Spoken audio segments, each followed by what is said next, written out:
Can leftover pasta kill you? Days-old carb-loaded comfort food is getting a lot of extra attention after this video surfaced of what could happen if you get food poisoning from it. That pasta must have been no good, he thought.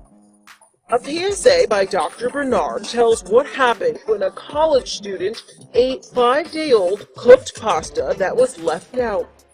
He died hours later.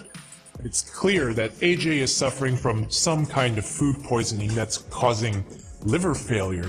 You're cooking food and you end up dying from food poisoning.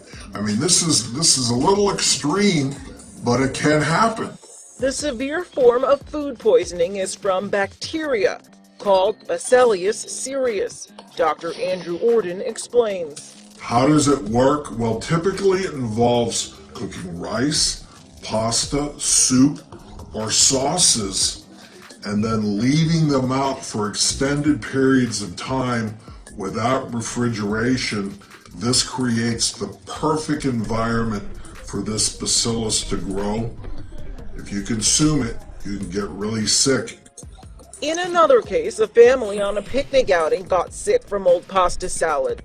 It's been nicknamed fried rice syndrome. Inside Edition's Les Trent shares what happened to 62-year-old Jermaine Mobley. She says she got violently ill after dining at a restaurant just outside Dallas. Mobley says she ended up in the ICU for 8 days with what's known as fried rice syndrome. It can happen if restaurants leave the rice out too long to cool.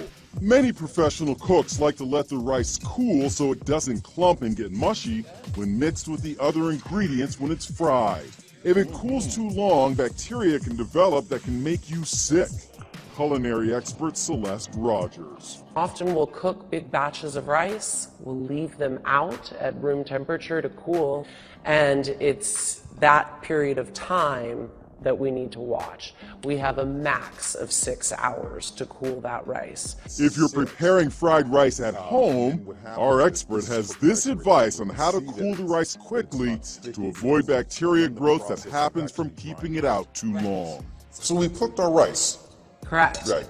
We're making, a small batch. So to cool it quickly, we're gonna get it out into a flat surface so that it has more surface area to cool off. Garlic.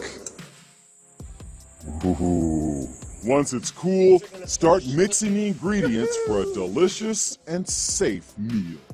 Here are some other important tips. When you cook food, you need to put it in the refrigerator, whether it's hot food or cold food. Make sure that it's refrigerated. Don't keep it too long. Advice to remember next time you're thinking of having leftovers.